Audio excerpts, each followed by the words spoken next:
Let's do front squat today was the thought. It's back day. Let me light up a little bit the upper back with front squats. They are tremendous for that upper back positioning, isometric hold. If you don't do front squats for a little while and you get back into it, every time I do that, I have this like trap soreness and it's really, really profound. So today I kind of like warmed up and walked up to the bar, then I thought, what's better? What's better than front squats? Why don't I up the ante with this? Why don't I do overhead press squats? So then I started messing around with the overhead squats, and I realized that, oh my God, I have not done overhead squats with all these shoes. Last time I did this was like with flats. So I thought, oh wow, so it should be a little bit better. So then I started messing around with it, and I do a whole stack of sets.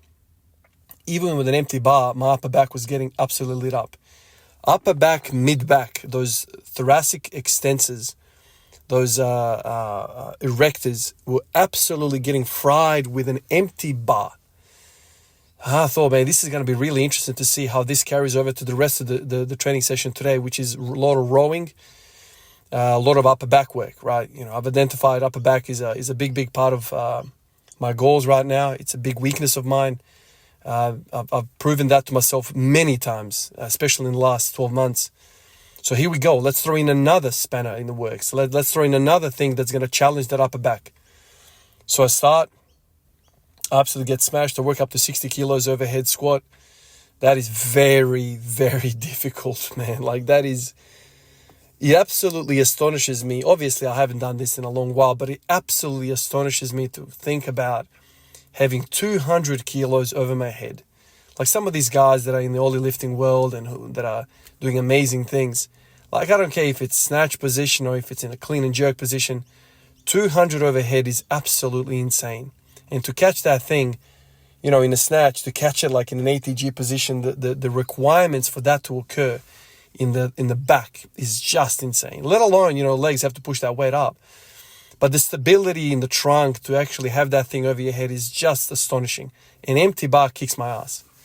I've got a pump in my traps, in all of that upper back musculature. I probably don't even know half of the names of some of this tissue that's in the upper back that this annihilates. By the time I got to the rows, it felt freaking amazing. I don't think I've had a connection like that with rows in my life. You know, I don't think I've ever paired up overhead squats and rowing in the same session. Absolutely amazing. If you've never done this, I recommend you try it. There's something about it where you know, when you link up certain exercises together, they kind of like facilitate each other. And the overhead squat did something to my rows. They felt amazing, man.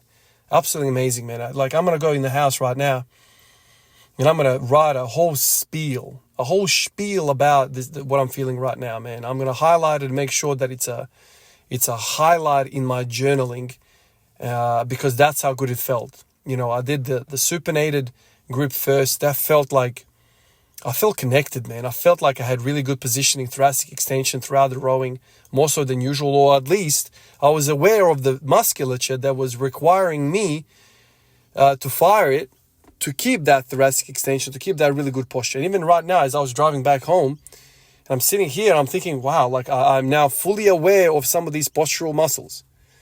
And that is special, man. I don't really think you get to have as good an effect working on your postural muscles like you do when you do certain isometric exercises, like this overhead squat. It's really, really challenging the upper back to constantly, every single second that you are in this movement, that you are thinking about where you are in space. Whereas, like for instance, with the rowing and even with the pullovers, yeah, the pullovers really, really stretch you out, but you are not constantly, you know, firing those muscles. There is a repetition involved.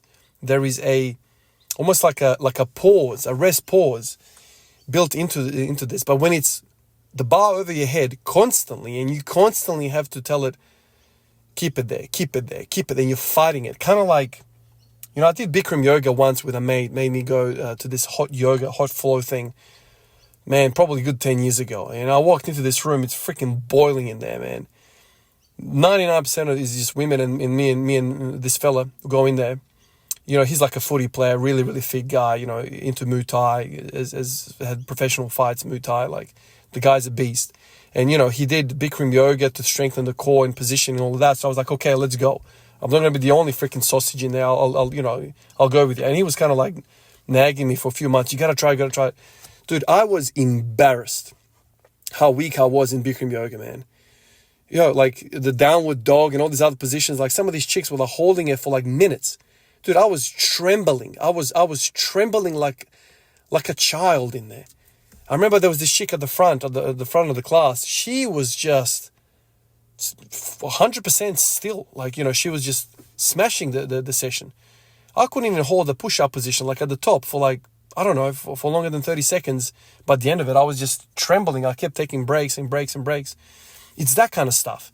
Isometric exercise is special because it's a different type of contraction. And I'm not saying that, wall sits will get you to 300 kilo squats or anything like that. But it's just a different nature of a contraction. It forces the nervous system to continuously be firing. It's not just rep work. So I think there's something special to it. Whether it translates to what we're after here, I'm not sure. But it's just a different stimulus. And at least for the postural muscles, some of the stuff that's, keeping the thoracic extension and perhaps even like the glutes, right? Like with my anterior pelvic tilt, I think there's something there. I honestly do. This overhead squat, I know for since I've ever heard about it, a lot of people use that as a assessment tool, as a diagnosis tool to see where you are lacking. If you can do a perfect overhead squat, you're mint. There's a lot of things that have to take place for you to have a really good overhead squat. And how many of us can do it? How many? Of course, you can always say, the ollie shoes make a big difference, but I've watched enough training hold videos from some of the best ollie lifters in the world, man. And some of these guys, they walk in their little sandals, walk onto the platform, and they start, pick the bar up and they start warming up. Before they even put all their gear on, all these shoes included, they're doing a perfect overhead squat, man. They're doing a perfect overhead squat. And I need all this, heel elevation and all this, warming up stuff to actually just get a half decent one. So isometric exercise is special. It made my rowing feel mint. Absolutely mint. So much so that I actually went up to 100 kilos today. And I felt, I don't know how you guys feel about this set here, but I felt really, really good. I think previous sessions, I felt like I was using a lot of back. I was still using a lot of back, but I feel like I was connected with my upper back. It was really, really good. I was really happy with these reps. And I did 5 sets of these. And then I did another 5 sets with the pronated grip with the lesser weight. And I just kept hammering away. Man, I love these type of sessions, man, when you uncover something. So now moving forward, I'm doing a lot of split squatting. I'm doing a lot of Bulgarian split squats, front full elevated splits. Like, I'm doing a lot of different type of warming up before every single day. But now I'm just thinking maybe I'll do the split squats. That's a must. Lateral leg work and hip internal rotation that trains is excellent. But maybe just like when I come to the bar, instead of just doing front squats with an empty bar, back squats with an empty bar, why don't I just do like a few sets of just overhead squats with an empty bar? Much, much more challenging, much more beneficial for me to do that than just an empty bar with front squats and back squats. So I'm gonna try and get amongst that. It's gonna be tricky. It's gonna be really, really tricky for me to get good at this because obviously I'm doing bench pressing like a big focus of mine. So that's like in my mind, an opposite goal, because one really needs you to open up, the other one's really rounding you. But who knows? Maybe I can make it all fit together and work. But the way my upper back felt in this session, because of these overhead squats, the rows felt good. So I can just imagine if the rows felt really good, shit, man. Like I reckon the bench should feel really good as well. I'm feeling rhomboids. I'm feeling teres major, minor, all of the rotator cuff muscles. I'm feeling upper traps, lower traps, middle traps, rhomboids. I'm feeling all of this stuff fire, man. It's insane. And when I went to the rows, I felt now my lats with the supinated grip, and I felt my traps all like, when you feel a mind-muscle connection, it's just, there's something special about that. It's almost like your body now has identified what we're using for this session. You know, a lot of people, go on about, priming exercises before you do whatever.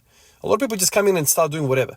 But you need to prime, like, especially if you are not a child, really. You know, you don't spend a lot of time on the floor. You spend a lot of time in seats, 90-degree death, hips, ankles, knees. Like, it's all 90 degrees, working in an office, all of that stuff. So when you come to the gym, you got to unwind some of that tension.